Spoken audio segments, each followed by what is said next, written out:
देने के लिए मेरे सहयोगी कुश मेरे साथ जुड़ चुके हैं।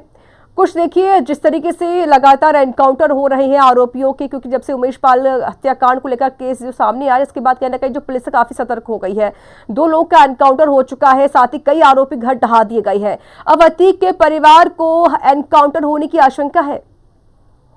बिल्कुल जाहिर सी बात है, कहीं न कहीं यही कारण है कि अतीक की वाहन जो नूरी है, उन्होंने कल कॉन्फ्रेंस करके उन्होंने सरकार से सुरक्षा की गुहार लगाई थी। उन्होंने आशंका जाहिर किया था कि कहीं न कहीं उनके भाई अतीक और उनके भाई जो छोटे भाई हैं अशरफ के पुलिस इनकाउंटर कर सकती है। यही कारण है कि चाहे शाइस्ता परवीन रही हो,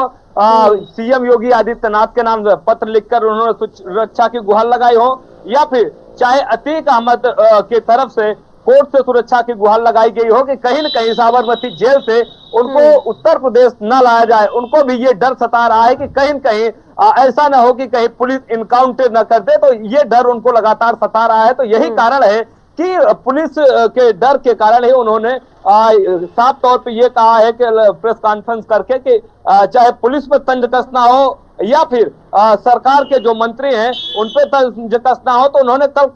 तंज कसते हुए उन्होंने साफ तौर पे कहा था कि उनके भाई को अगर लाया जाता है तो कहीं न कहीं खतरा ज्यादातर बना हुआ है, और इसी को लेकर के उन्होंने सीएम योगी आदित्यनाथ से सुरक्षा की गुहार भी लगाई थी।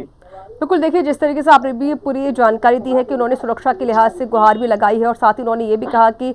हो सकता है कहीं अतीक अहमद का एनकाउंटर न कर दिया जाए। तो क्या हम ये मान सकते हैं कुछ जिस तरीके से 2 आरोपियों का एनकाउंटर हुआ है और अगला नंबर किसका, यानी इसी आशंका के चलते कहीं ना कहीं जो शाइस्ता परवीन है वो इसकी आशंका व्यक्त कर रही है एनकाउंटर होने की?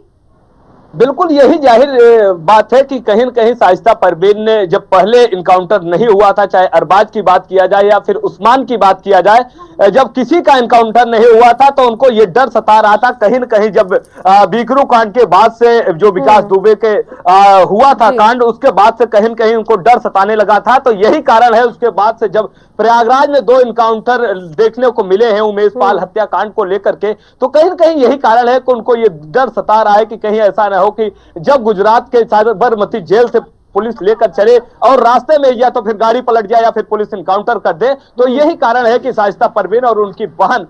जो नूरी है, उनको यही डर सता रहा है कि अतीक अहमद की या तो गाड़ी पलट सकती है या फिर पुलिस इनकाउंटर कर सकती है। चलिए कुछ बहुत बहुत शुक्रिया आपका अधिक जानकारी देने के लिए।